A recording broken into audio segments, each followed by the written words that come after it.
Now, let's analyze how Quentin Tarantino used blocking to show power dynamics in Django Unchained.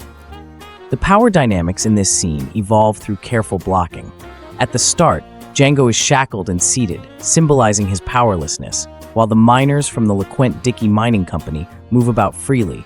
This contrast highlights their confidence and ease, while Django's restrained and isolated state reinforces the initial imbalance of power. How'd you like to make $11,000? You in there? I said, how'd you like to make $11,000? As Django begins to talk about the bounty at Candyland, his tone and body language shift. Although still shackled, he speaks with increasing authority, straightening his posture and leaning forward, engaging more actively with the miners. The miners, initially dismissive, start to focus on Django, moving slightly closer to him, reflecting their growing interest. This subtle shift in blocking brings Django into central focus, marking the beginning of the power shift. The pivotal moment comes when the miners, convinced by Django's story, decide to unchain him. This act is a major visual and symbolic turning point. Once unchained, Django stands tall, positioning himself at the same physical level as the miners, showing that he is now free and equal.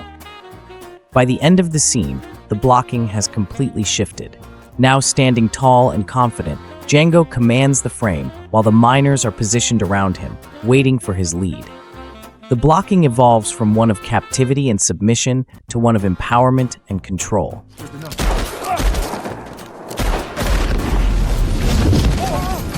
Django starts the scene chained and helpless, but by the end, he has a gun and a horse and has killed his former captors. Tarantino's use of blocking in this scene highlights Django's intelligence and ability to turn a seemingly hopeless situation into one where he regains power and control. So, how does a director approach blocking?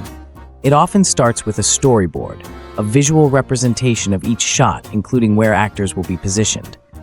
Next comes the rehearsal, where actors and directors work together to feel out the space and movement. During rehearsal, adjustments are made to ensure that blocking serves the story's emotional beats and narrative flow. Sometimes, directors use floor plans, diagrams that show where the camera, actors, and lights will be placed in relation to each other. All of these tools help create a coherent visual experience. Before we go further, let me say something important for a moment. Many filmmakers end up reshooting scenes again and again because something feels wrong in the frame, but they can't explain what it is. That's exactly why we created the Shot Composition Bible. This is not a PDF of filmmaking tips you already know, repackaged with a new cover. This is a complete system. It contains 11 parts, 30 chapters, and over 400 real film frames and diagrams. Every single one broken down to show you not just what great composition looks like, but exactly why it works, and how you can control your audience's attention, emotion, and understanding through the way you design your shots. So if you've ever watched your work get skipped or ignored while other filmmakers get the recognition, the clients, and the respect, or if you've ever reshot a scene over and over again because something was wrong, but you couldn't explain what it was, then this was built for you. Click the link in the description to learn more and reserve your copy of the Shot Composition Bible before the pre-order closes. Now, let's continue. Here are a few tips to help you master blocking. 1. Plan ahead. Use storyboards or floor plans to map out your scenes. 2. Rehearse.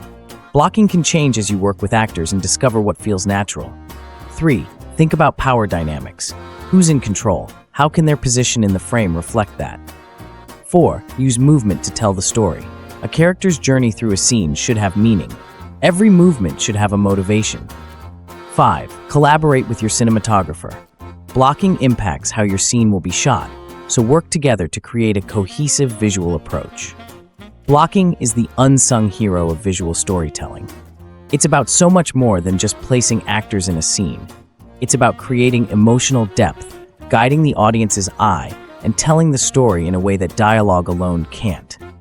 So next time you watch a movie, pay attention to how the actors move, where they're placed, and how space, shape, and lines are used. It just might change the way you experience film. Before you go, We'd love to hear about your experiences with film blocking. Have you faced any challenges, or do you have tips to share? Drop a comment below. And if you're looking to level up even further, check out other episodes on our channel. Don't forget to like this video and subscribe to Breadfruit Studios to catch our future episodes.